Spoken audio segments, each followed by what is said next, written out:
Magtatali ng kuliling.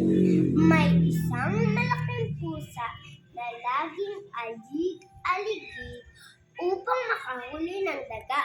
Marami na rin ito nabibiktima.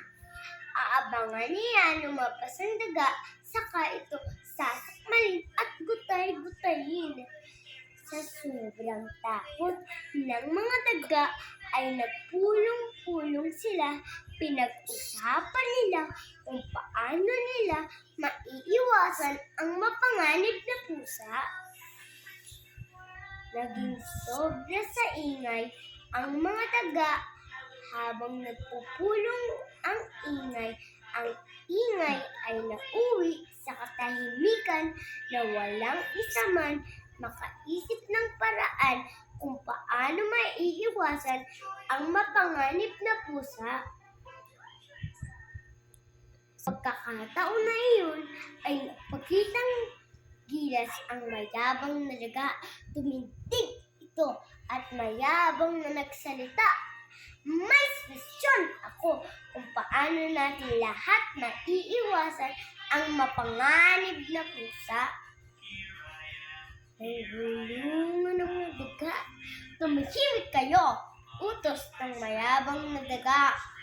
Maiiwasan lang natin ang ating kaaway kung tatalian natin ito sa leeg ng kuliling. Kung may kuliling, alam natin ang pusa'y papalapit sa atin.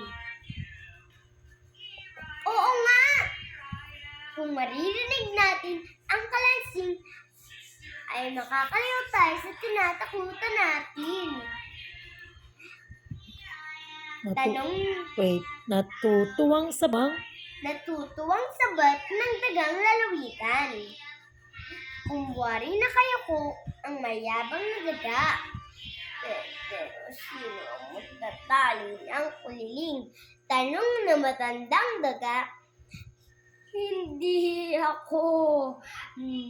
Gumagralgal ang boses na sabi ng dagang lungsod. Papalapit ay tiyak na sasakmalin ako ng pusa. Lalo naman hindi ako. Nanginginig ang tuhod na sabi ng dagang bukid. Papalapit pa lang ako ay nangangalbot na ang pusa. Tiyak na papatayin ako noon kapag nalapitan ko.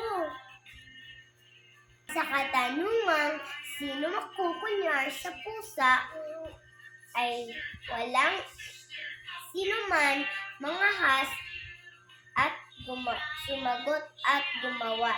Lahat ay napingi sa tawag ng kabayanihan. Pati na din ang mayabang na daga, walang marinig kung ano man. Aral ng kwento, ang tao ay nasusukat hindi sa salita kundi sa gawa. Sino ang magtatali ng kuliling?